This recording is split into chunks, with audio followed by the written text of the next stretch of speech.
It's about the restoration of our republic. We want to educate, encourage, enable the power. We stand for integrity, honesty, self-reliance, self-defense, and most importantly, no compromise on our foundational principles. This is America's Voice Now. Find America's Voice Now on Facebook and at americasvoicenow.org. Here's Michael Evans.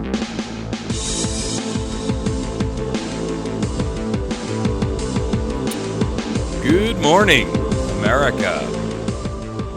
You're listening to America's Voice right now, right here. Appreciate you riding with us today. For the record, and I apologize, I have to apologize to you, the listeners, because, boy, I got a bug over the weekend, and it just knocked the stuffing out of me.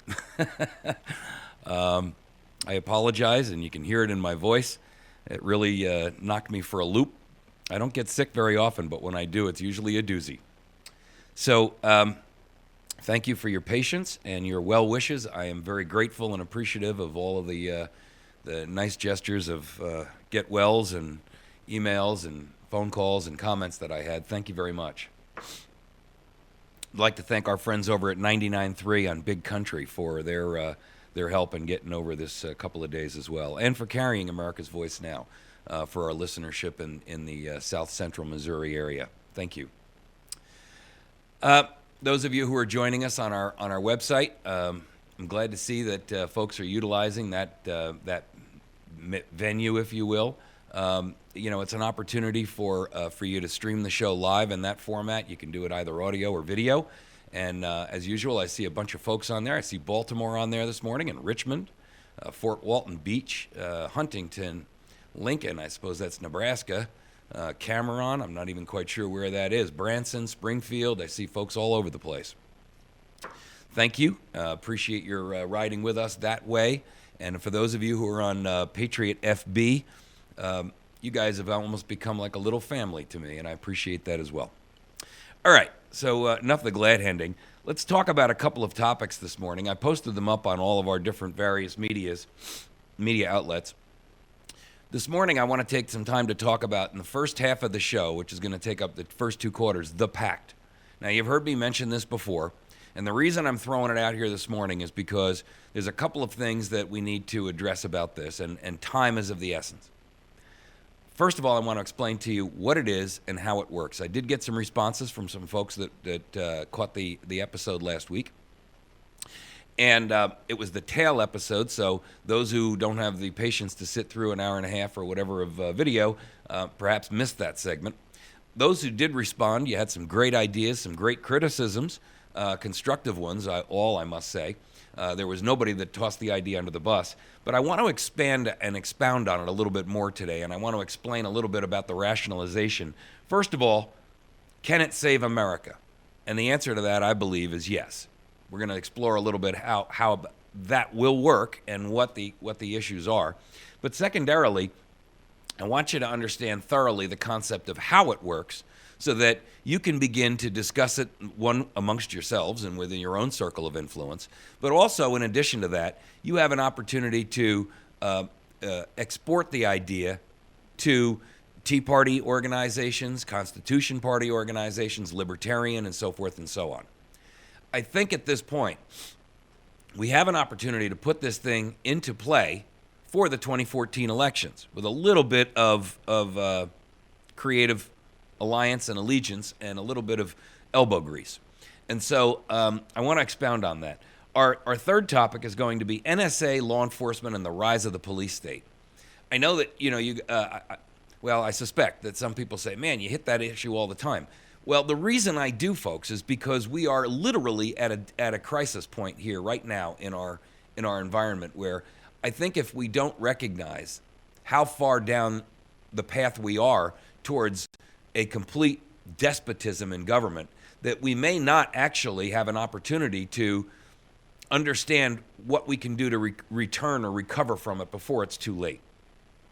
I want to talk about a couple of different issues that are out there, not the least of which is a series of actions that are taken on behalf of government, both the NSA, Border Patrol, the court systems, everything. And then our fourth topic is going to be Obamacare bailouts. Now, for those of you who aren't aware of the implications of this, there are bailouts that are being scheduled right now to bail the insurance companies out. For the record, 79% of all the people who are signing up are qualifying for subsidies. That's a staggering number. And the youth is not signing up the way that they were expected to or hoped that they would. And the healthy are not signing up. The people who are signing up, and it's hitting a lot of people's predictions right on the head, is those people who've never had insurance, and or those people who could never have afforded insurance, and or those people who had pre-existing conditions that precluded them from having insurance. Of course, unfortunately, all of them qualify for subsidies. I mean, in some markets, even as much as a family of four who earns up to $96,000 a year can get subsidies from the federal government. And what that's going to require is that we bail out the insurance companies for the losses. So let's get into our first topic on the Pact, because I think this is important, and I really want to cover this issue thoroughly. I want you to understand it, and I want you to be able to ask intelligent questions of yourself and me so that we can try to drag this idea to the next level. When I look over the wreckage of the American political landscape that's out there, I see the myriad of efforts that have been presented in an attempt to try to put integrity back into our electoral process. I see processes out there that, like the Article 5 conventions and the Convention of States efforts, and I applaud that. I have concerns about it, but I applaud the idea. I applaud the constructive action. I look at issues like Colonel Riley, who is looking forward to an American spring come April, where he wants to create another idea I posed back in 2011 for massive peaceful civil disobedience in an effort to restore order by force if necessary. And I don't mean physical force. I mean the force of massive amounts of Americans who say, we're on strike until you guys stop this. I also see other efforts, which is the age-old tried and untrue method of let's just continue to write our congressmen, let's continue to plead and beg these people to treat us in a manner which is commensurate with their duty to us, which, frankly, they have abandoned a long time ago. All of it brings me to the Jeffersonian quote that sums it all up. In questions of power, let no more be heard of confidence in man, but bind him down from mischief by the chains of the Constitution. Let's read that again so that we understand it. In questions of power, let no more be heard of confidence in man, but bind him down from mischief by the chains of the Constitution. Well, we see how well that's worked with our current crop of politicians. They ignore the Constitution, they end run it, they redefine it, and they commit all manner of mischief in an effort to thwart it and defeat its point and its purpose. The Constitution is a guidebook, but it requires ethical and moral people to be running with the guidebook, if you will, to be utilizing it as a map. Excuse me, a roadmap. The problem is that power corrupts. That's the old saying, right? Power corrupts, and absolute power corrupts absolutely. And no matter how often we look at our political landscape, we see that we have no control over these people. The power that they have become addicted to is so enormous at this point that trying to ask them to voluntarily give it up is like sitting there and trying to tell a drug addict who's living in a pharmacy, hey, give up voluntarily your drug habit. He says, I'm not going to do that because I'm surrounded by it and I've got an unlimited supply here. No better example of that phrase, power corrupts, can be found than in our current modern politician, in our political environment. So basically what happened was I sat down and I was trying to figure out how to put a new spin on some old ideas. unfortunately, it should go without saying to everybody here that it's a sad day when the guidebook of the Constitution and ethics and morals and integrity and honor are not enough to keep our politicians corralled, if you will, or fenced in, and to keep them on the straight and narrow voluntarily. But, of course, the folly of men knows no boundaries when it comes to power, influence, and money. Those are corrupting influences. So I set about to devise a method that would be acceptable to the people who seek to obtain office with all of the best of intentions, only later on to be seduced by the aforementioned afflictions of power, corruption, or influence, money, and power, and the corruption angle. And the problem is that I think most politicians at some point step into this idea with, and I'm going to give people the benefit of the doubt. I think many times they go into the idea of running for office with the preconceived notion that they can go in there and do some good. Now, I know that there is those who would argue, and I'm sure there are those, in fact, I know there are those who go in there with the idea that this is a careerist move and I can live a life of leisure on a government dole and have privilege and influence in my life if I do this. But I do suspect that there are a significant number of people who actually go in there with the right mentality and the right attitude. We saw that in 2010 with the Tea Party candidates, many of whom have now been absorbed into the body, and they've been hit by the affliction of power, corruption, influence, and money. Now, we've seen efforts before by guys like Norquist with the anti-tax pledge. And we've seen Gingrich's contract with America. And each of these offered some sort of a contracted commitment for a stated position. Grover Norquist's issue was commit that you will not, and pledge that you will not initiate new taxes. And if you do, we're going to vote you out. We'll make a concerted effort to put the money forth and the effort forth and grassroots effort to remove you from office. It's had some effect, but it's a very singly focused issue that really doesn't cover the gamut of the corruption that we see in D.C. Newt Gingrich's concept wasn't really effective in the long term because I think ultimately, the concept is if there's no teeth to a contract, what good is it? I mean, if all we're relying on is more promises, and we already heard all the promises in the first place when you ran for office in the initial instance, what makes me think you're going to keep those promises? The problem is that, and it's unfortunate, but the Constitution is a form of a contract itself. But none of these agreements or these guidelines have teeth. No, there's no penalty if you violate the tenets of these agreements. Some states actually have a recall process out there. And that recall process would enable you to rein in those politicians who run amok. A case in point was Colorado recently. They passed that anti-gun legislation, and three elected officials were recalled. But some states don't have a recall or recall ability. In my state, we do not. And there's no recall for federal senators and federal representatives.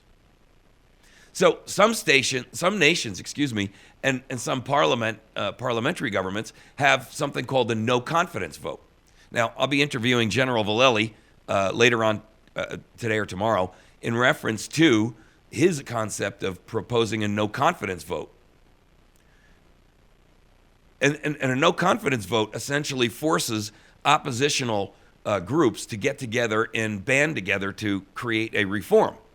However, all of these processes are all fraught with their own levels of corruption, their own forms of failure. They create a period of chaos, while in the case of a no confidence vote, we don't really know who's in charge. And during the case of these other types of methodologies, these contract systems, there is a period in time in which chaos reigns. They take a long time. They cost money if you're going to try to recall an elected official. And worse, all of them allow the same behavior to continue unabated. And that's tragic because that behavior creates and causes immense damage, not only to our political and our social and our fiscal landscape, but to the faith and the electorate's belief in the system. See, most people, if you ask today, do you vote? And if they say no, and you ask them why, they'll tell you because it doesn't matter. My vote doesn't count. These people don't do what we ask them to do anyway. They don't represent us. So, ergo, the Pact. The Pact stands for the Political Accountability, Contract, and Trust. Now, that's an acronym. And the Pact is basically a system to shortcut the process.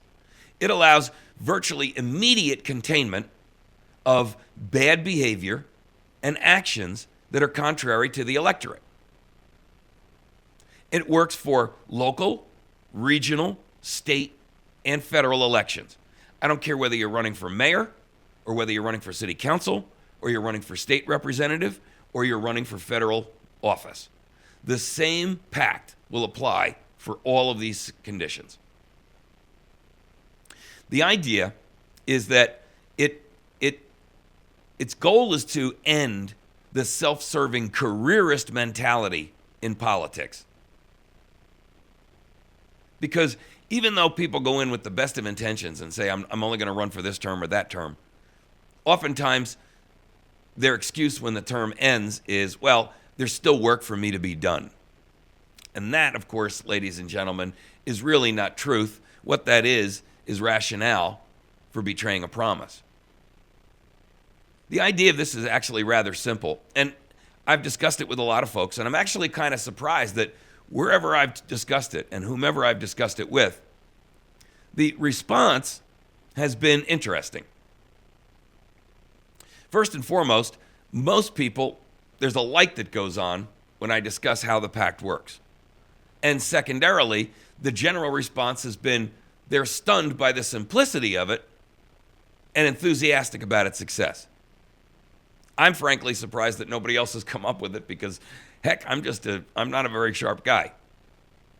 So here's how it works. The Pact, the Political Accountability, Contract, and Trust, is merely a contract with the electorate and a group of pre-designated accountability partners. But it comes with a twist. The terms take the form of a standard contract. So those terms might include things like voluntary term limits, a commitment not to vote on any bill that these elected officials haven't read, a commitment to refuse any and all lobbying money. And this should, by the way, be a basic tenet of it. No campaign funds and no PACs, political action committees. Those are merely slush funds. And a pledge to not run for a second or additional office after the pre-designated period of this term, whatever this contract is covering. The idea is to eliminate careerist politics. So here's the rub. Because otherwise, this is just another promise to be good, right? The teeth in this thing is a pre-executed resignation letter that is held in trust, and thereby the phrase trust, by the accountability partners that are part of the overall pact. These accountability partners hold a pre-executed resignation letter that will only be used during the term of office if the candidate violates the actual contractual elements of the contract. And all the APs, and that's how I'm referring to them as the accountability partners, they're APs. All the APs have to do is simply date the pre-signed letter and submit it to the press. And they do so as, quote, liquidated damages. Now, anyone who's familiar with contractual law recognizes that liquidated damages eliminate the possibility of taking the thing to court and having to go through all kinds of negotiations or, I can't think of the right word now, but excuse me. The idea being that this is not something that they can contest at a later date, right? And so and basically all they have to do at that point is give the candidate 48 hours notice that the press is going to appear, and they're going to have to explain why they've resigned. Now, the premise of this is based on what our founders gave as their original intent for public office. First and foremost, their goal was that all individuals who were operating as public servants and that's where the phrase came from, should actually operate as public servants. And that they should desire to do the right thing while they're in office as citizen legislators for a short term. In other words, they consider this their civic duty. They step into the job, they do the job, and then they vacate it and go back to whatever they did before, whether that was a businessman or whether that was a salesman or whether that was a guy who ran a construction company or whatever the case may be. The goal, of course, is that there's a turnover and no one is imbued with too much power over too long a period of time, and that they don't have enough time for them to be in office long enough to be seduced. Now, once, of course, these people get into politics, they get seduced. They get seduced by the power, by the money, by the undue influence, and it's irresistible. It's irresistible for even the most stalwart individual because their mentality and their thinking changes once they've arrived in office. You see it in virtually everyone who runs for anything. And I don't care whether it's dog catcher on up to the president. It's the same exact thing over and over and over. And we should stop denying it and recognize it when it happens. We're going to touch on the second part of this in just a moment when we come back. We're going to take a break. I've got 1 minute, and I just want to kind of thank our sponsors. You can make sure that, please, do your best when you see our sponsors to thank them for supporting America's Voice Now, because these are the folks that keep the show on the air. The Battery Station over at Washington Avenue. They're on 303 Washington Avenue in West Plains. You can find them on the web at batterystation.com, 417-257-7799. The law offices of Jason Henry on the Square in West Plains does criminal law, and he also handles federal and state cases. He is at 10 Court Square in West Plains, 417-256-4100. Also, the Patriot Cigar and Tobacco Shop, also located on the Square in West Plains. They're at 417-257-1776. Everything you could ever desire for the smoker can be found there. Also, while you're at it, you can get your hair cut over there at Wits End Classic Barbershop, right in front of the Patriot Cigar and Tobacco Shop. Great place to get your hair cut. He cuts mine. It's $10 for a haircut. You can't beat that. And also does a hot lather shave with a towel and the whole 9 yards. So, and then last but not least is our friends over at Pizza Hut on Porter Wagoner Boulevard. They have a great lunch special, and there's a pizza bar and a salad bar, and it's open buffet. Make sure that you get there, and on Tuesday night, kids eat free for family night. So, okay, we're going to take a quick break. When we return, I'm going to talk a little bit more about the idea of the Pact and why it matters, and then more importantly, what are the pros and some of the benefits that come out of it. I'm sure there are plenty of cons we can come up with, but what I want to talk about is the basic premise of what it accomplishes, because I think it's critically important that we understand that and that we build on what those are, okay? I want to also talk about the makeup of what is the accountability partner system, because it's a hinge pin of the process, and we have to make sure that it's functional. You're listening to America's Voice Now. Find us on the web at americasvoicenow.org. You can also find us at patriotfb.com. You can also find us at facebook.com/America's Voice Now and youtube.com/America's Voice Now.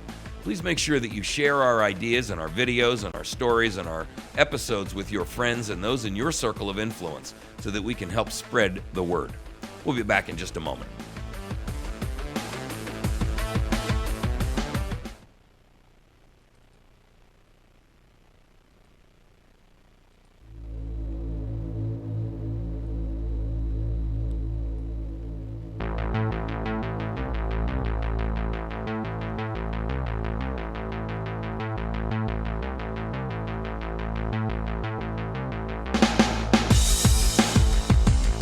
All right. Boy, I tell you what, my voice is rough today. For those of you out there listening, I am grateful that you're able to bear with my fingernails on a chalkboard voice. I'm sorry. It'll get better, I promise. Just stick with me. Okay, so we were talking about the Pact, and I want to get a little deeper into the idea of what the purpose is behind it and how it functions, because the problem that we have is that there's nothing really to hold these people accountable once they get into office. They can make us all the promises they want, but once they get into office, there basically is nothing to contain them. And the Pact essentially does that. We know that once they get into office, they become fully enveloped in their addiction, right? They become so thoroughly engaged and so fully engaged in their addiction that, you can't tear them away from it with white horses and pry bars. So the real issue for us is how do we make sure that we can accomplish that task or eliminate their desire to get into office and stay in office in the first place? And over a period of time, over a successive period of elections, accomplish a few different things. But first, let's get to the accountability partners, because I know some people have had concerns about this. By the way, you'll note that this conversation and the entire concept here is universal in nature. This is not a political, ideological issue. This does not work on Republicans only or Democrats only or anybody else. This is a bipartisan or nonpartisan approach. In fact, as we move forward, you're going to find that one of the real intended consequences of this is that it will ultimately disenfranchise the duopoly party system. Now, as soon as a lot of Republicans and stalwart Democrats hear that, the gnashing of teeth and the wringing of hands begins. I don't really care. Frankly, this is something that we must force upon them, America, because they're never going to do this willingly. But if they want our support, they will use this pact. That's our leverage. If you don't sign a pact, then we're not going to vote for you, and we don't care what party you're for. The accountability partners themselves have to be individuals, first and foremost. They have to have no party affiliation with the candidate, nor political, familial, or business connections with the candidate. They have to be clean hands, long arm's length transaction. As such, they should be chosen through a lottery system in which individuals who are civic-minded people who don't necessarily want to run for office, but do want to act as kind of watchdogs of the republic, will say, hey, I'm willing to be an accountability partner. I'm willing to stand up and do the right thing for the country. I'm willing to make sure that when it comes time to overwatch this issue, you can count on me to do the right thing. I'm not interested in running for office. I don't have the time, or I've got a business to run, or I just don't want to get involved in politics. But in terms of a candidacy. But I am interested in politics because the policies that these people put in place affect me and my family and my business and my community and my everything else. So the lottery system can be utilized for APs who choose to act as accountability partners.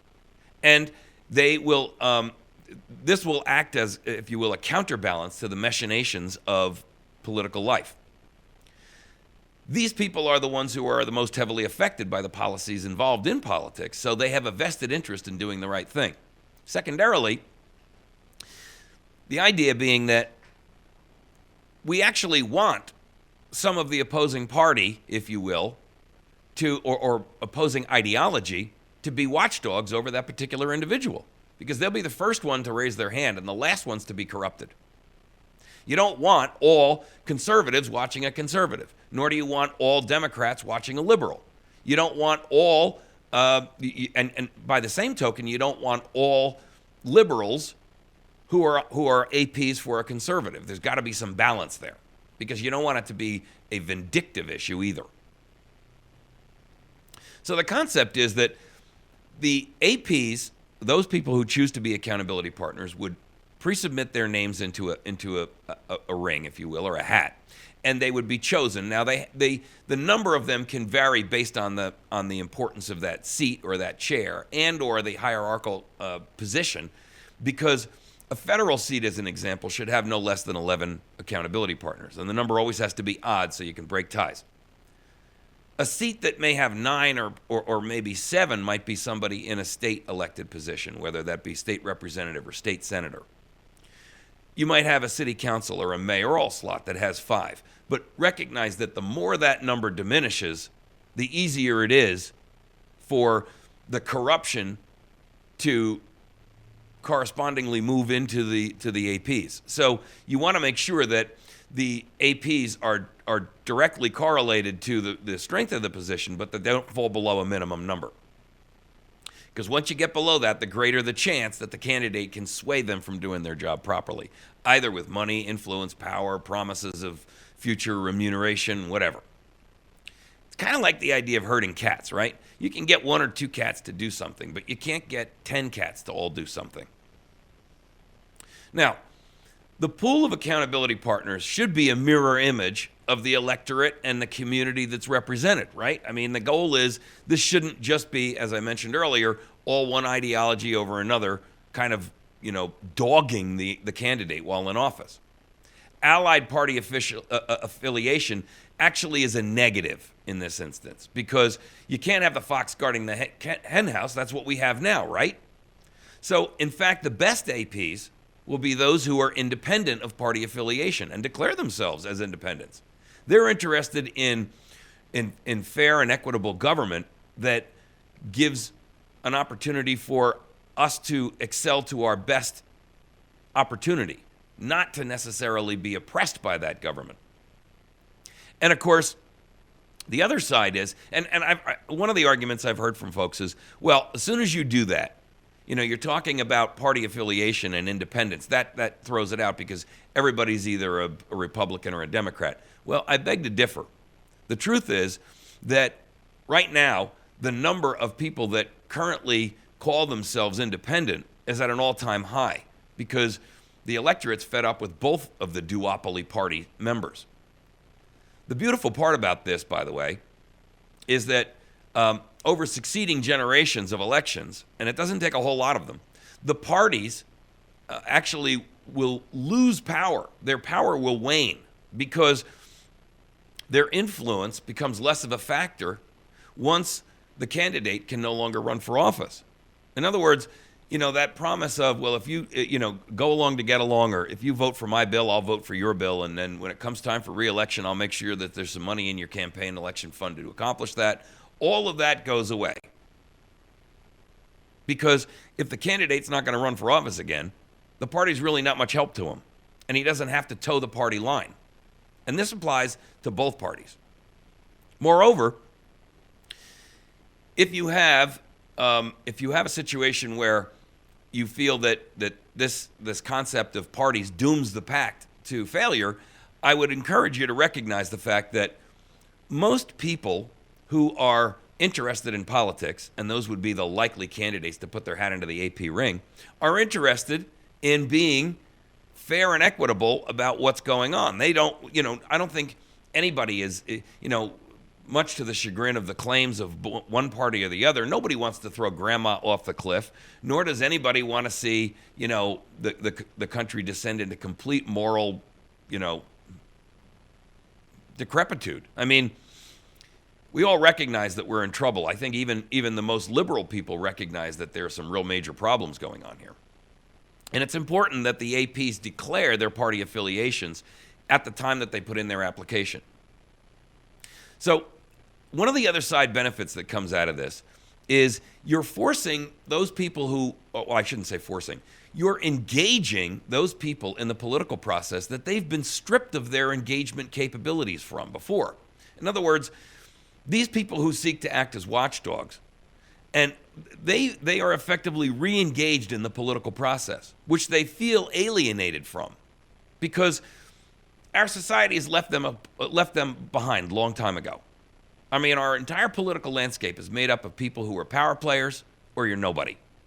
And so it, excuse me, it puts the accountability partners back into a position of authority and power. The idea here is that we're looking for accountability of the candidate, and we're looking for accountability of the partners as well, the accountability partners as well. And if you forgive me stealing it from a Reagan-esque term, it's the old trust but verify concept. This applies to the candidate, but it also applies to the accountability partners.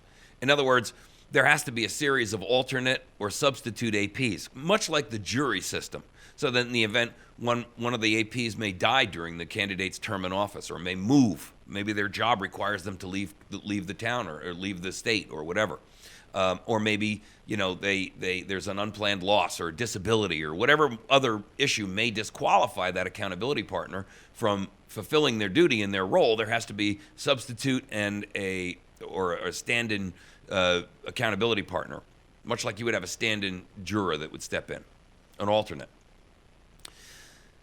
The majority that votes to determine whether or not the terms of the contract have been violated, which would necessitate the nuclear option of submitting the resignation letter, has to be a majority, and it can either be a simple majority, it could be a 2/3 majority, or a 3/4 supermajority. That, I guess, really depends largely on the candidate. I mean, there's nothing about this that they cannot individually change. It's up to the electorate to demand that the contract be strong enough that they feel confident that they can utilize it to draw the candidate back. See, the concept here is essentially this. We want to eliminate trying to go through constitutional amendments for things like term limits and recalls, because it takes years, it costs a lot of money, and there's no assurance we'll ever get it accomplished. And not to mention the fact that the people who are going to be subjected to those limits are the ones who have to vote it into place. Even in the event that we do an Article 5, they're going to throw every roadblock in the way. So the simple solution here is to bypass them altogether and bypass the whole idea of trying to force constitutional amendments, because this can work immediately. It'll work in 2014. It ends party politics. The Pact will strip power from the duopoly system within a few election generational cycles. The idea here is to end the careerist mentality of politics. Our founders endorsed the idea of citizen legislators. They serve a civic tour of duty, and then they go back to whatever they did before. With term limits, the power of the party is diminished greatly. And the concept is that over a short series of elections, attrition will eliminate those who doggedly ignore their constituents and cleave to the power of the party. So this idea of, I'm a party player and the party will continue to protect me, eventually, over a short period of time, loses its power and by attrition goes away. It ends lobbying. So what this means is it goes a long way to eliminate the corrupting influence of lobbyists. Why? Well, first of all, let's recognize lobbying for what it is. It's bribery. You can call it by any other name. You can be as polite and politically correct as you want, but lobbying is bribery. You are bribing that candidate with campaign election funds or Pact money set aside in a separate Pact that's not subject to election law that they can spend any way they choose.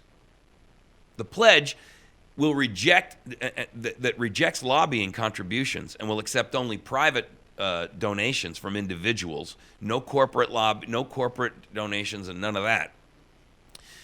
That takes the money out of the electoral process, and it takes the influence out before the candidate has even stepped into the position. In other words, he doesn't have to sell his soul before he's actually even taken the seat. You wonder why these people can't get into office and stay in office and hold their line, because they've sold their soul before they even get to the finish line, folks, of the election. Excuse me. Now, they have to commit that they're going to refuse PAC slush funds as well. You're not going to, this idea of, I'll do it in a 501c4 and it won't be in his name, but we'll spend all the money on his campaigns and, give him power and influence and a blank checkbook that they can run around with and live like lords and dukes and duchesses. That's got to stop. We need to make that kind of a politician an endangered species. And the only way to accomplish that is to get rid of the the lobbying. So this will strip politicians of their incentive to violate the trust of the electorate. If you can't take the money, there's no incentive for you to, and if you can't run for re-election, there's no incentive for you to take the money. You can always take a brown paper bag, but at least we can throw you in jail for that. The idea of ending these endless incumbencies is also a side benefit. The Pact offers unknown political candidates an equal footing with well-known names. How does that work? Well, here's the deal. An incumbent in our current political landscape is reelected about 80 to 86% of the time. The numbers vary, but it's staggeringly high. And yet, Congress has an approval rating of 8%. How can that possibly be? I mean, an approval rating of 8% is the friends and family plan. How is it that with an 8% approval rating, they get reelected 80% of the time? I don't get that. Part of the problem is name recognition. 2, they've done favors for people back home, and those people are then imbued with a desire to continue to see their benefactor now, which is essentially what your congressman has become, your benefactor if you're on the dole-out list, from making remuneration for your votes. So the idea is that an unknown can step in here and say, okay, look, you've seen the election record of candidate ABC. You know, ladies and gentlemen, who are not on his friend list, crony list, that this person has violated the trust of the electorate over and over and over again. So what I'm suggesting to you is that I'm not going to do that, and I'm going to prove it by putting teeth into my promise. If I violate your trust, if I do those things which are against the best interest of the state or my constituency or my region or district or precinct or whatever it is, then you don't have to go to the trouble of recalling me. You don't have to go to the expense and the time of trying to pass a constitutional amendment to term limit me out, allowing me to do wreak untold havoc between now and the time that my new election comes up. And then I've got, by the way, a pork barrel chest just chock full of lobbyist money to try to bury you under negative advertising. This gives the idea of an unknown candidate an opportunity to step up to the plate and say, I am on an equal footing with a candidate who has a track record, because their track record is actually their undoing. That's the truth, folks. Their track records will be their undoing. And here's the beautiful part. It eliminates incumbents by attrition, because these incumbents who are already in office cannot use the Pact. Why? Well, because you can't sign a contract that you've already violated. It's that simple. You cannot sign an agreement that says, I'm not going to do all of these unconstitutional and unethical and immoral things when you've already done them. You can't go back on the promises that you've already given to those who have already put money into your election campaign. They're expecting your performance. They've paid you for it. And so you'd be in a very, very difficult position to try to go back now and change the terms of the agreement that you already have with whoever was lobbying you and bribing you in the first place. The Pact offers unknown candidates a fair platform because the incumbent cannot legally bind themselves with a contract that they've already broken. It's that simple, people. This isn't rocket science. I know everybody wants to make it rocket science because with confusion comes opportunity. With chaos comes an opportunity to stick your foot in the door and work your way in sideways. Our goal should always be to figure out a way to make the obvious very plausible and simple and easy to recognize. So the Pact candidate has to merely announce their contracted pledge and draw the comparison of the incumbent's voting record, and that with that pre-election commitment to honor the principles of the office. Any candidate, by the way, who is refusing to sign a pact is essentially declaring that they have no intention of being held accountable. So it's a winner against that person who would seek to get into office and do the wrong thing, with the wrong intention, with the careerist mentality.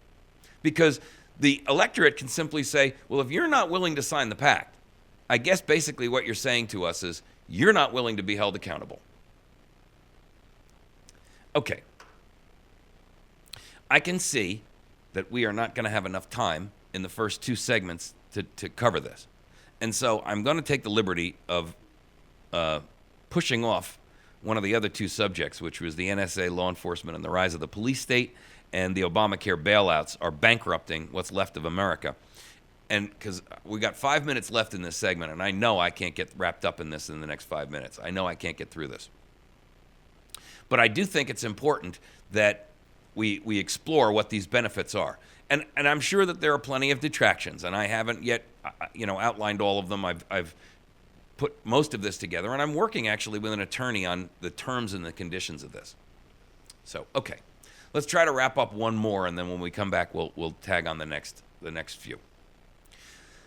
The idea of money ruling elections is one of the greatest challenges that any citizen legislator has as they try to go run for office.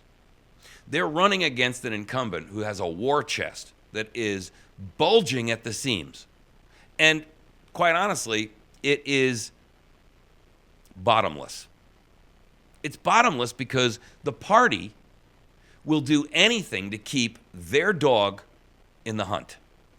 They know that this candidate, by experience, has already committed and capitulated to the party platform, to the party stance, to doing the party's bidding versus doing the bidding of the electorate, the people. And so the only way to get money from the parties out of politics, now we've already eliminated it from the lobbyists, but you still have to worry about the party itself. And so the way to accomplish or the way to eliminate that is to make sure that these war chests are, for all intents and purposes, dried up. You accomplish that by contractually committing to this predefined term limit. And my suggestion would be on a federal representative slot, because that's a 2-year slot, you'd do 2 terms. That's it. 4 years, you're done, go home, go back to being a baker or a candlestick maker or whatever you were before. On a Senate seat, 1 term, 6 years, you're finished. And after you're done, you don't run for Secretary of State, or you don't run for Attorney General, or you don't jump out of the House and move right into the Senate, or run out of the Senate and jump into the House, or try to become governor. The goal is to not be a careerist politician. That's how we got here, folks.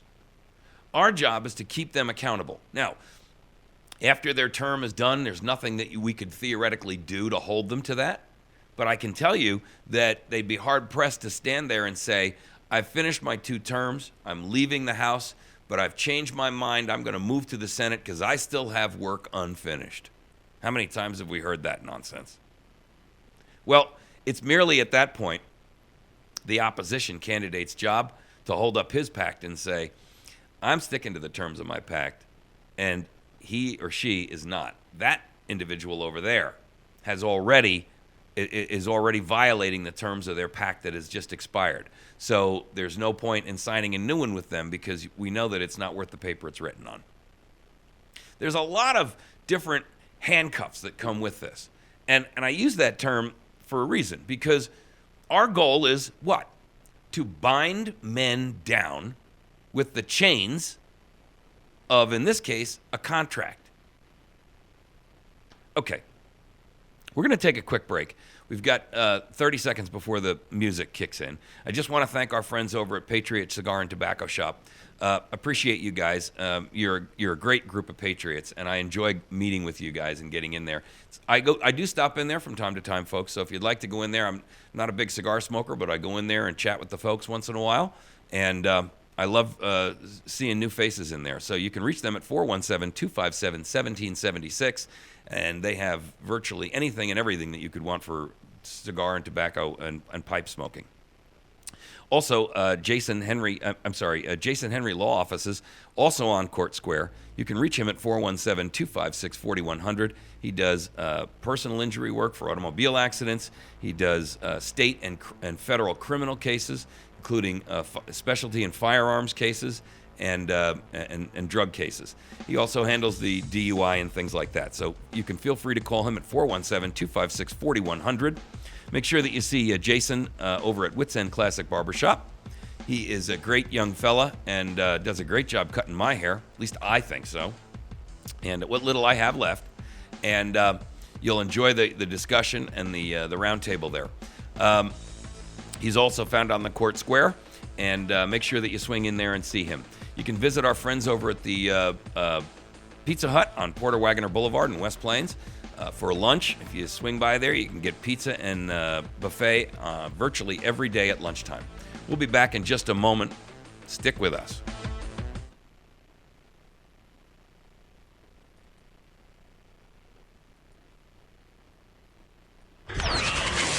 It's about the restoration of our republic. We want to educate, encourage, enable the power. We stand for integrity, honesty, self-reliance, self-defense, and most importantly, no compromise on our foundational principles. This is America's Voice Now. Find America's Voice Now on Facebook and at americasvoicenow.org. Here's Michael Evans. All right. Good morning, America. You're listening to America's Voice right here, right now. Thanks for joining us. If you're catching up to our second half of our show here, we are in the third segment. It's a runover from our first two segments on the Pact. But I got to tell you, I think this issue of the Pact is so critically important to our upcoming electoral window here in 2014 that I am imploring you to help me to get this idea off the ground. I'd like to see it employed in every precinct, every election, every federal, state, local, regional, citywide election. The beautiful part of this thing is that it eliminates, oh, I shouldn't say eliminates. What it does is it fits across all genres and all sized elections. It makes no difference whether this is a citywide election or whether this is a national election. It works for the governor. It works for the mayor. It works for the city council member. It works for the state representative. It works for the federal senator. It works for the state senator. It works for anyone in any elected position whatsoever. You just migrate the terms to be commensurate with that role or that position. Now, by the way, this works for the attorney general and the secretary of state for your state. This works for lieutenant governor. I mean, the goal here is that any elected position can be held to the terms of a contract. Now, I've had some people say, well, wait a second now. Why would a candidate willingly sign up for an election or sign up for a pact like this that is going to, for all intents and purposes, limit them? Well, the truth of the matter is that's up to the electorate to demand it. In other words, if you want our support, if you want our vote, this is what we're requiring of you. The idea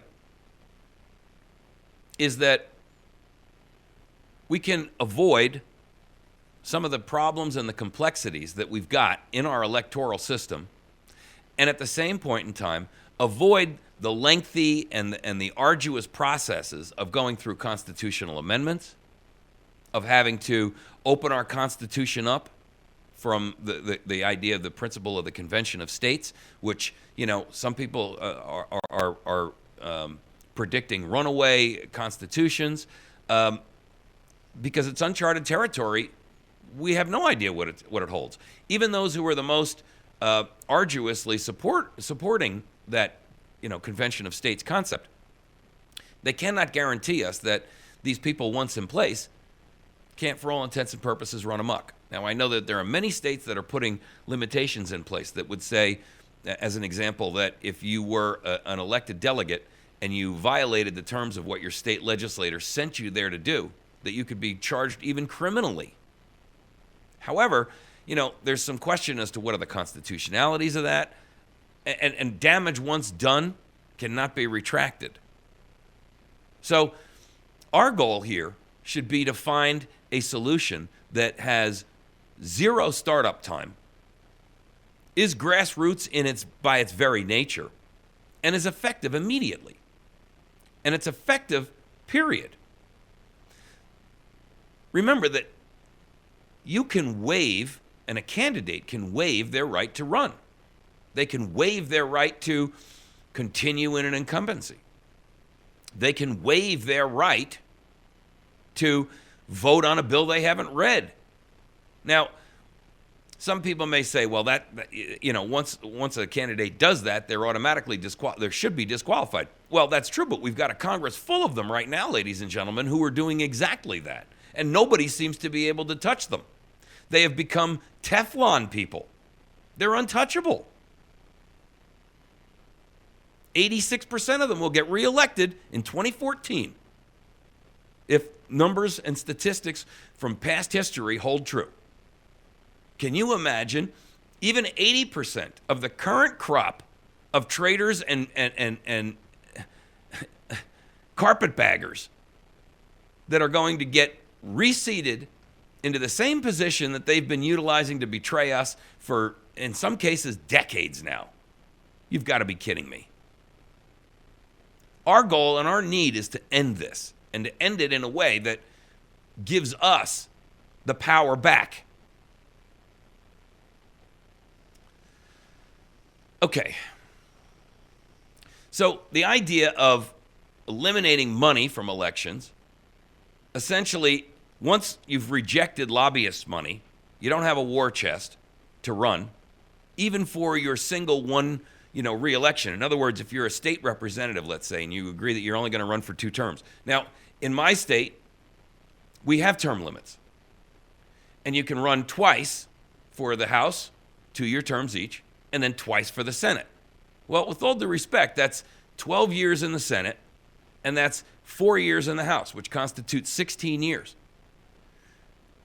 I mean, with all due respect, that is a career, number one. And number two, most of those people who do that then go on to run for something else. Either they go on to run for Attorney General or, some other state-run position. Because at this point, they've become addicted to the ease, to the power, to the influence, to the respect that they engender in the community. And they're not going to give that up voluntarily. Just like a heroin addict is not going to take that needle out of his arm voluntarily. It's the truth, folks.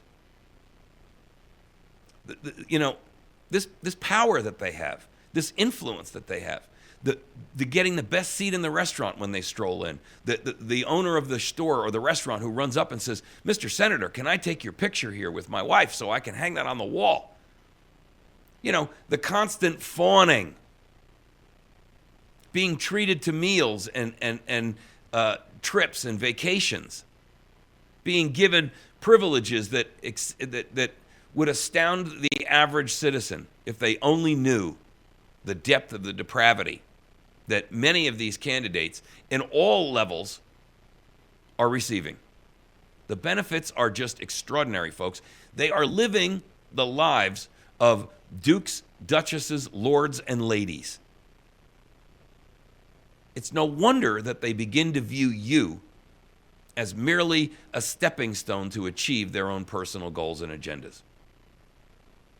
So by pulling money out of these elections, by putting predefined term limits in there and rejecting the lobbyist campaign, re-election campaign funding, you essentially have a challenger who, in the eyes of the electorate, has an immediate credibility factor. In other words, if I'm running against an incumbent, I'm saying, look, folks, he's running with corruption money, and I'm not running with all of that money, but I've got something here that shows that you won't have to try to oust me in 4 more years, assuming I'm running for a House seat, 1 term of 2 years and a second term of 2 years. In 4 years, I'm out of here on my own. You're not going to have to pry me away with a crowbar. You're not going to have to pry me out of here at gunpoint. I'm committing to you in advance that I'm going to go. And if at any point in time I begin to break my promise, or I violate any of the terms and the tenets of the agreement which we've outlined here, then for all intents and purposes, you don't need to go to the process of putting through a recall. All you have to do is my accountability partners sign date the pre-executed agreement, and I'm out. I'm finished. I'm done.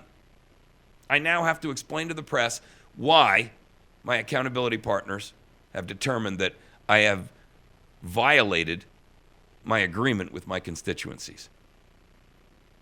The beautiful part about eliminating these constitutional or amendments that would be required to get things like term limits. Now, as I said, in my state, we have constitutional state term limits. But I can tell you that it's my experience that many of the people who run, they run their 2 terms, then they move on to another seat and they run those terms. Then they become something else. They become the director of parks or conservation, or they become some other position where they actually never leave public service. And I use that term with sarcasm and derision because it's not public service. It's self-service at the public's expense.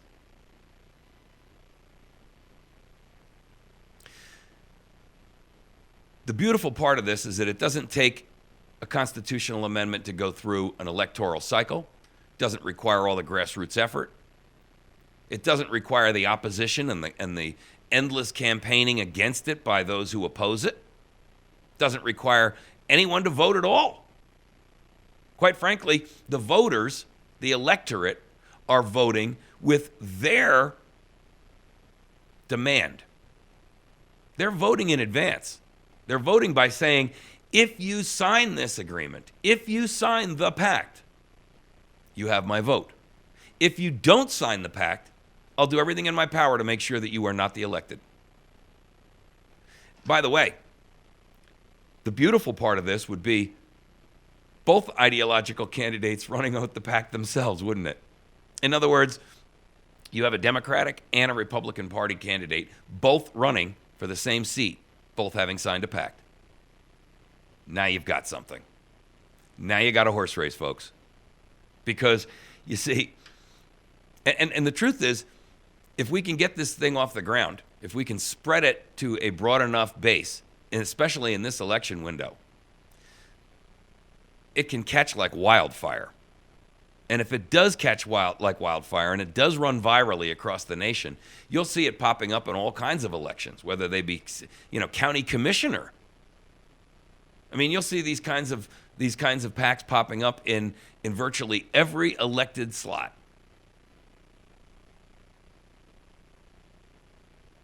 The problem that we have is that public service is I gotta say it's the number one misused oxymoron in the English language.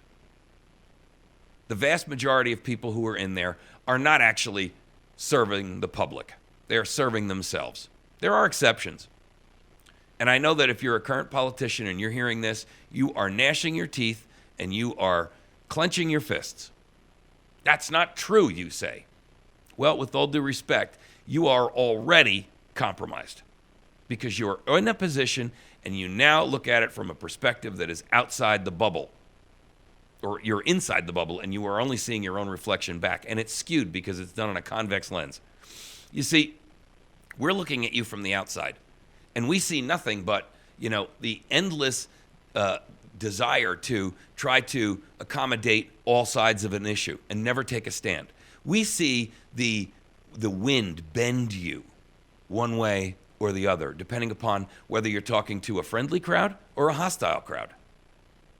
We see you utilize the perfected political doublespeak that makes a lot of words tumble out and nothing of substance in their meaning.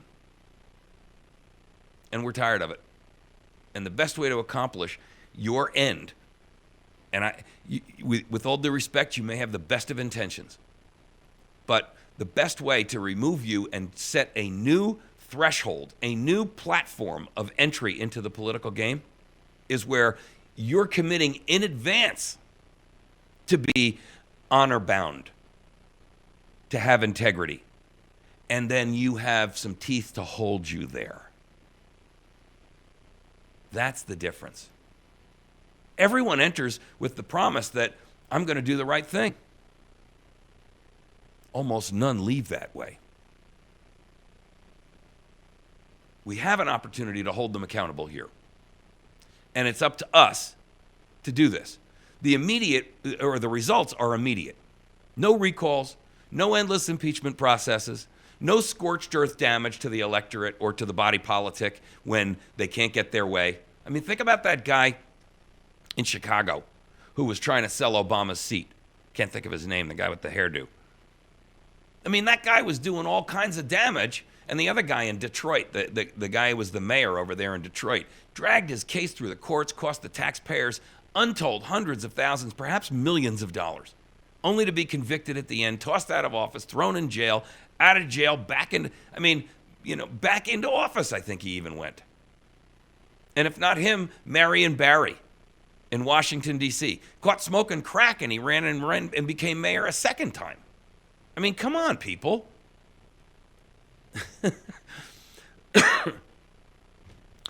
If a candidate violates the terms of the contract, the accountability partners merely vote in a majority that the breach has occurred. They can date the fully executed resignation letter, and that candidate is out. He's also besmirched his own reputation to do anything else. Remember that there's a certain level of respectability that goes with being in political office. And they should be held to a higher standard. They should hold themselves to a higher standard. And don't, generally. I mean, they do when they first get in. But after a while, they'll do almost anything to retain that position, but without any of the strings of accountability tied to it. And so, a person who leaves office under the conditions of a forced resignation, a pre-executed resignation, would have an enormous amount of explaining to do to try to run for a different office, number one. Number two, there's a certain amount of behavioral response that would, it's almost like the concept of a deterrent that is so strong that it approaches the principles of MAD, right? In other words, no candidate wants to be publicly humiliated. Their business will fail, or whatever business they might get into, and they can't run for office again. They go back home to a community that looks at them with disdain. There are some real values to the psychological impact of being committed to a contract that you can be called on any time.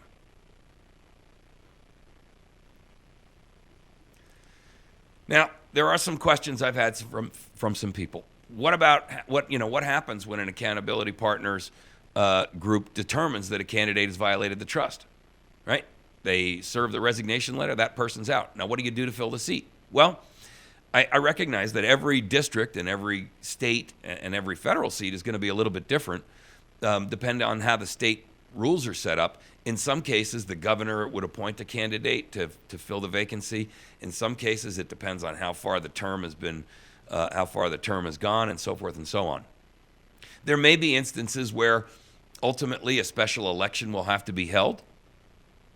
But the truth of the matter is that, with all due respect, I'd rather go through that little bit of grief and aggravation and trouble than to have a candidate in there for the next 3 or 2 or even 1 year who is wreaking havoc upon our state or our government or our city or our community or our county or our federal government.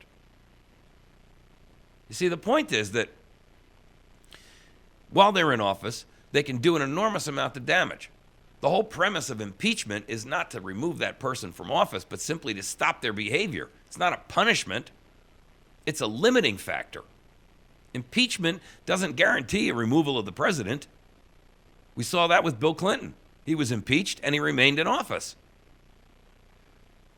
He'd have to resign. In this case, a president who would sign an accountability pact in order to get into that office, do you think for a moment that the accountability partners of Barack Obama would not have already called him? Think about it. If they were accountability partners right now who were the accountability team for Barack Hussein Obama, would we even be having this conversation? It's highly unlikely. Asking these candidates to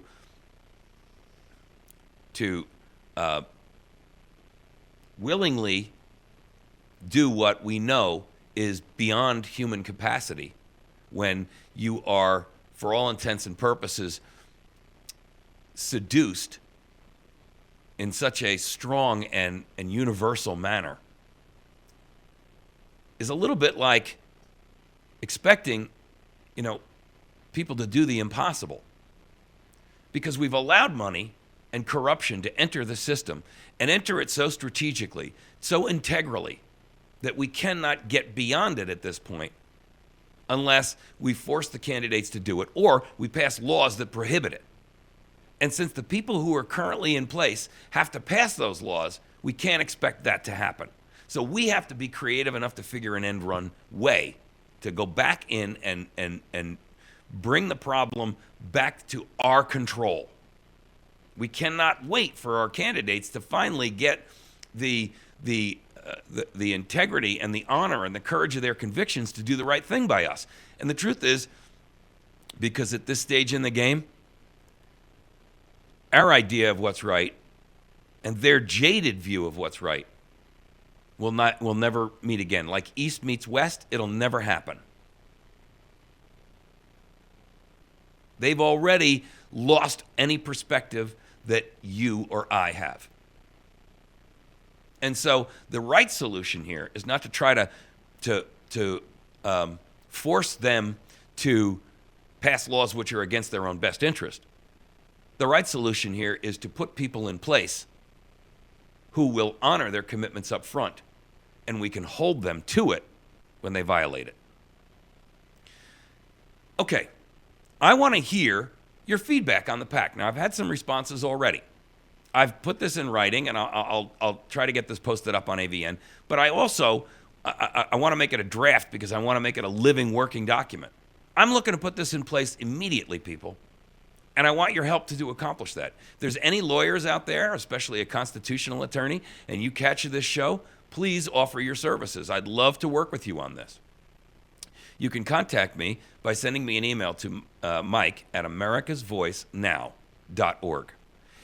Please put in the subject line, The Pact, so I know what it's about. I save those in a separate file so that I can find them and quickly address them. It's Mike at americasvoicenow.org. If you have someone that you think would be helpful or assistive in this process, and it's not you, but it's someone that you have influence with or communication with, please share this series of videos with them.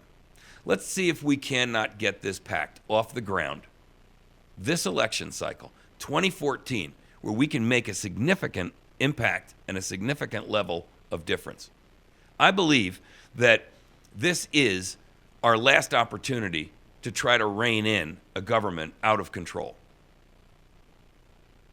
We have this one window of opportunity here in 2014 to try to reset the buttons before this particular monster has left our control completely.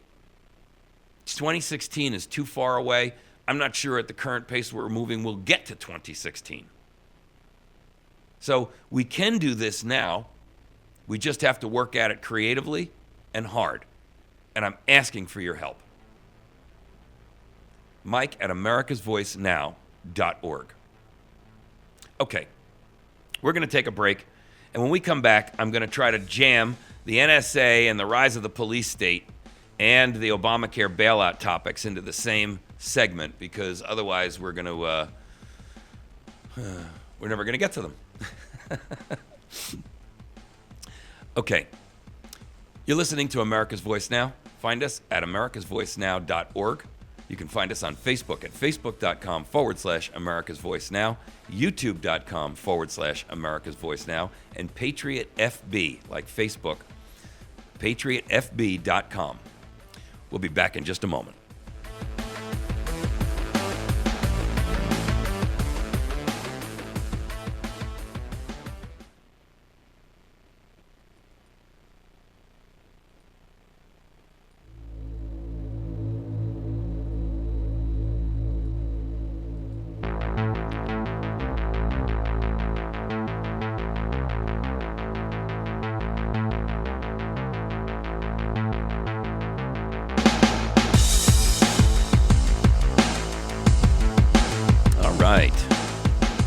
Hey, if you're a new listener to America's Voice Now, I apologize for sounding like Kermit the Frog here. But I was bitten by some flu over the course of the weekend, and I apologize, but I am definitely very froggy.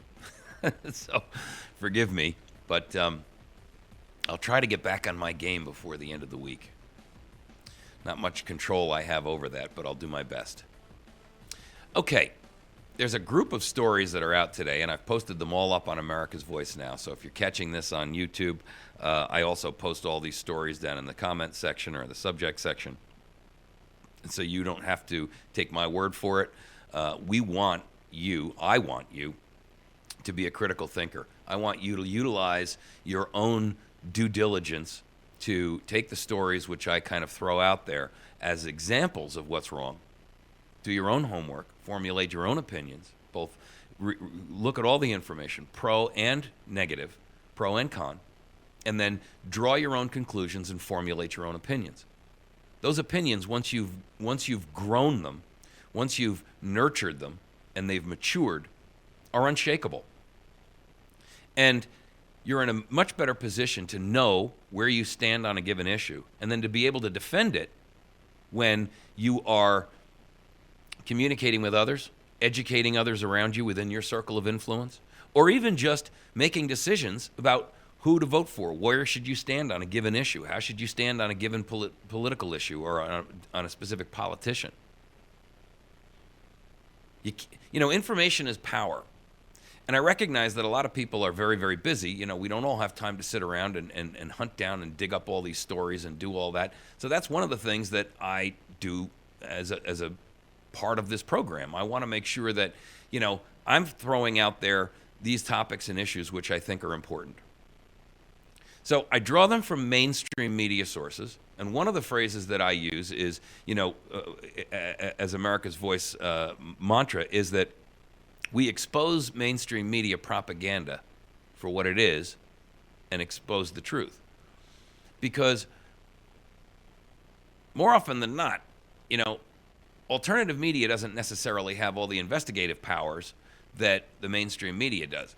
Your job is to take that mainstream media story and identify where you're being misled and misrepresented and what's being fed to you as propaganda, and to put it in a proper perspective so that you read between the lines and understand what you're seeing. The New York Times has an article out this morning about how the NSA has devised radio pathways into computers. Now, people say, well, what's so world-shaking about that? They've got access to your personal tracking device, that thing you carry on your hip. Yeah. By the way, stop referring to these as mobile phones. Begin calling them your NSA-sponsored personal tracking device, your PTD, because ultimately that's what this is. And if you don't want to call it the NSA PTD, you can call it the FBI PTD, because domestically the FBI does the dirty work for the NSA. If you don't believe me, that's on you, but that is the truth. Your personal tracking device gives them all access to all of your information. They have backdoor holes into every computer you own, every tablet you own. And here, they're exposing the fact that since 2008 and even earlier, they have been inserting secret methodologies to be able to gain access into computers that aren't even connected to the internet. They're doing that by using micro circuit boards and USB-type devices, like wireless devices, that are embedded in the computer that you don't even know are broadcasting. Now, the question, of course, is, well, this is only used for foreign nationals and important people. I don't know. Is it? I mean,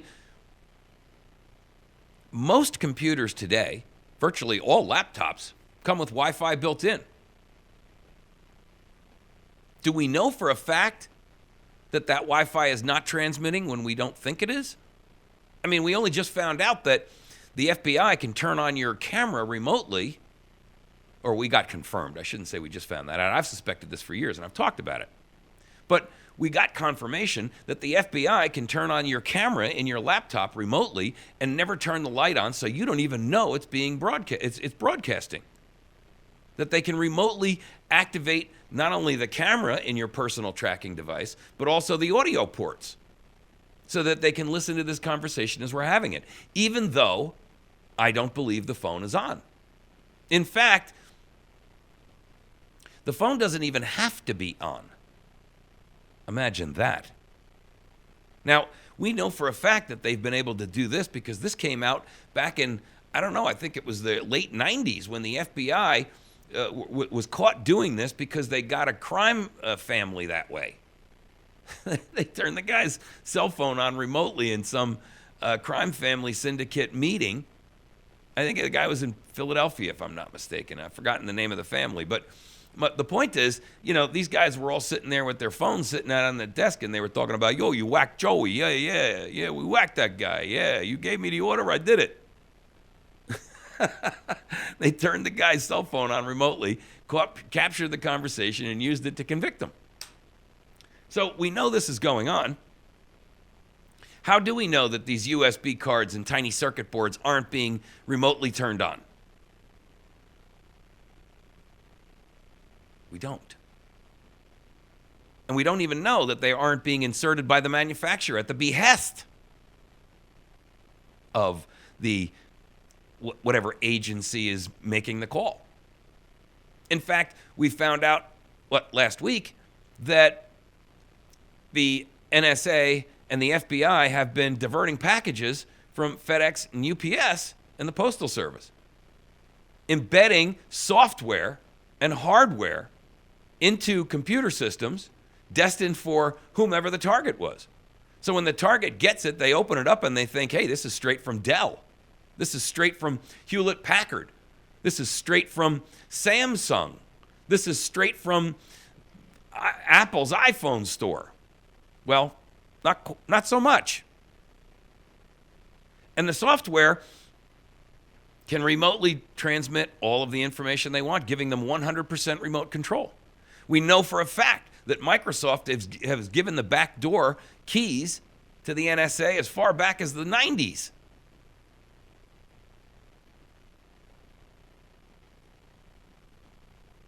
So the problem is not just one of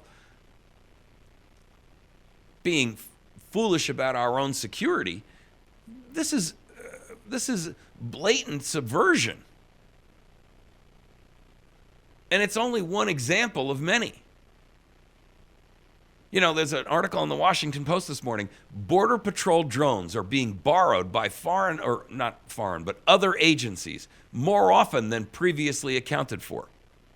Well, that doesn't surprise me, but it should surprise some people who are just, walking about in these complete and utter unconscious states of apathy.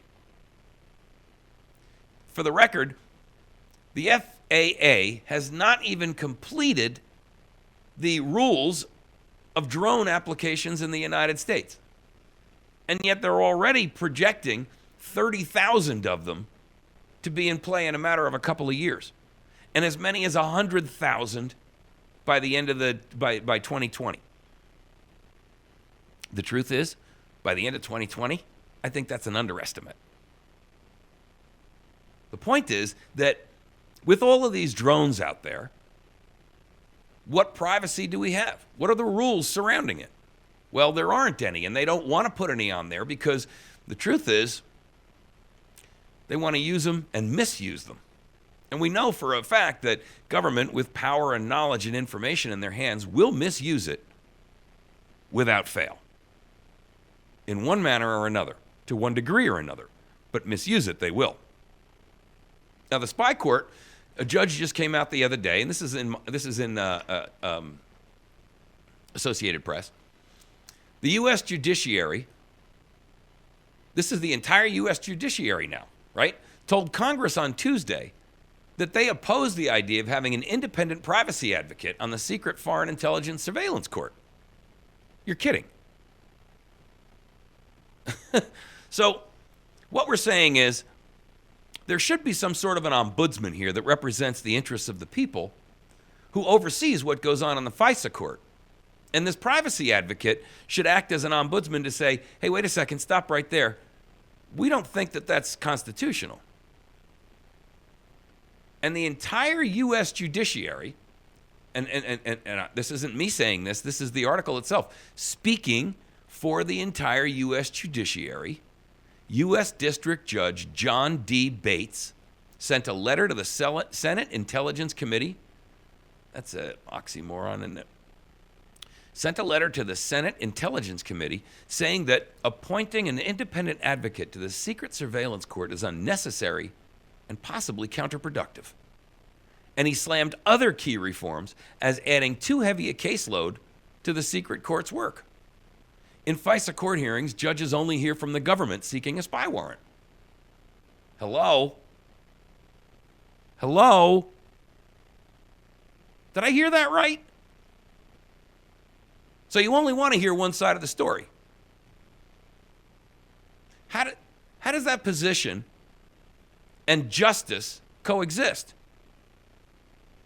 How does that position and the Constitution and the Fourth Amendment and the Fifth Amendment and the First Amendment coexist? I mean, for all intents and purposes, that attitude and the present state of affairs and the idea of liberty and freedom based on the First and Fourth and Fifth Amendments, and for that matters, the Sixth Amendment as well, and the Eighth Amendment, are so diametrically opposed that, ladies and gentlemen, we're talking about the equivalent of matter and antimatter trying to occupy the same space. It cannot occur. It's the equivalent of having an ATF and a Second Amendment. The two are constantly at war. The ATF's sole function and goal is to eviscerate the Second Amendment. And the Second Amendment's goal is to constantly give people the tools and the liberty and for all intents and purposes, the weapons they need to be able to preserve their own liberty from tyranny and despotism. The two are diametrically opposed, like matter and antimatter. They cannot coexist within the same space and time. Or what happens when you put matter and antimatter together? A titanic explosion.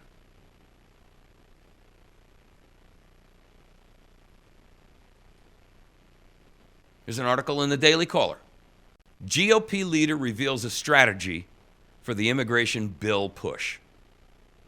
Contrary to what the vast majority of America wants, these people don't care. They're going to go out and do what they want to do because they've already sold their souls to the devil of major industry and corporate America, who have paid them to make sure that they bring in cheap labor. It's not about the skilled labor argument. There's plenty of Americans who are highly skilled and can't find a job. The truth of the matter is, it's not that they don't want the skilled American. They don't want the paycheck that the skilled American wants. They want to pay the lower rate that someone who's an immigrant is willing to accept for that same work. Because they've come from poorer origins and more humble beginnings, and they're willing to live 4 or 5 or 6 of them in a 2-bedroom apartment. Because they were living 8 of them in one room with barely running water and no electricity. And now they come to the fabulous United States, and the fact that they can each have their own bed is amazing. Do some of you find that offensive? Too bad. Because the truth is, that, ladies and gentlemen, is what corporate America is attempting to do. This isn't about Americans who won't do the job. This is about corporations who won't pay Americans to do the job because they see a cheaper methodology of obtaining that same level of labor through immigration. The GOP's leadership will try to persuade GOP legislators to back an immigration plan that includes, they started out with the word tighter enforcement, but we all know that that's a chimera. That is a red herring. It's a false promise. An effective amnesty for 12 million people and more immigrant workers to come in under chain migration. Now, what we'll hear, and I guarantee you when you read this plan, when it's finally issued, here's what will happen. They'll promise greater security and border enforcement, but it's all lies and misrepresentations. It's couched in legalese so that they've got a 1,000,009 loopholes. Because these people have already sold your birthright for their bowl of Esau's soup. They've willingly given you the shaft. They've sold you out so that they can do the bidding of their corporate masters. And mark my word, corporate masters they are. We live in a corporatocracy, aka a fascist police state. You don't see it because the mainstream ministry of propaganda is not willing to expose you to the truth yet. But the truth of the matter is, we are already there. How do I know that? Because corporations make all the rules.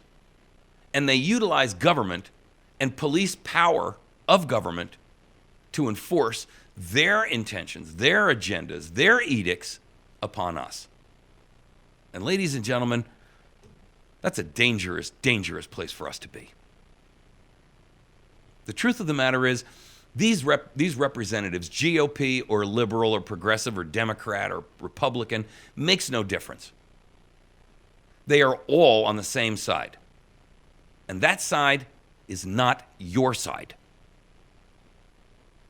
That side is their own personal improvement, whether it be financial, power, money, influence. I don't care what it is. Or, at the very, very best of scenarios, they have good intentions, but they've been compromised and co-opted by the NSA or the FBI with skeletons in their closet, and they will do anything to keep them secret. Mark my words. Congress came out the other day and asked the NSA, "Are you spying on Congress?" And the NSA said, "Why, of course, you're just like everybody else." Really? We're going to accept that? That our legislators can be spied upon so that their transgressions, regardless of how real or fabricated they may be in their own constructs in their minds, that those can be utilized to manipulate them? I mean, everybody's got a skeleton of some sort. Don't tell me you don't. I believe you do. Everyone does. What is that skeleton that we don't want known? What would a politician not want out? That he did a deal with a real estate developer and then made sure that there were highway funds to build a highway that ran right by that piece of property? Maybe it's that they're doing insider trading with inside knowledge, which for a little while there, they actually passed, when it became public knowledge, they passed the limitation on their ability to do that.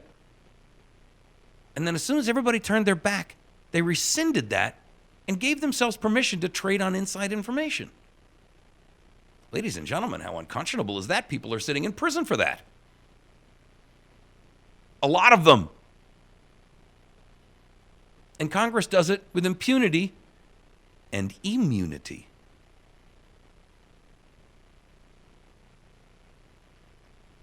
But they sure don't want that information exposed because it might ruin their re-election opportunity. They can't be jailed for it, but it might ruin their opportunity to run for re-election. So all the powers that be have to do is apply pressure in the right area. Congressman so-and-so, we know. And here's the photographs to prove it, that you've got a problem with cocaine.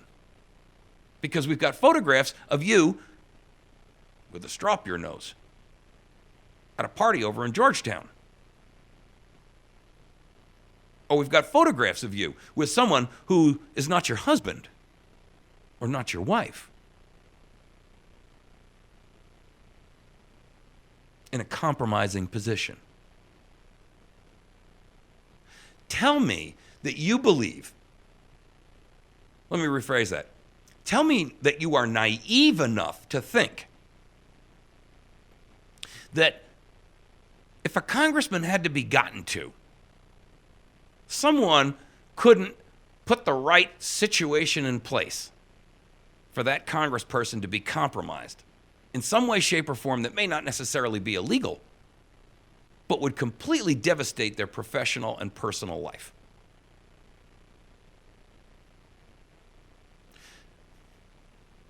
I'm not saying every man would succumb to a come on from a hired operative, but I'm saying that there's a significant enough portion of them that will, that it's already happened.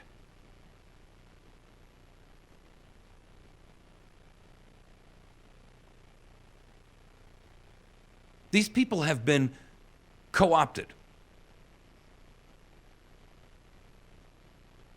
And so therefore, they cannot represent us, because in order to represent us, they have to be free of the coercion. The DHS has funded these police surveillance cameras, and yet there's no drop in crime. But cities are building these surveillance grids to the tunes of tens of millions of dollars. Listening posts on every light pole, as was done in Seattle and many other cities, including Las Vegas.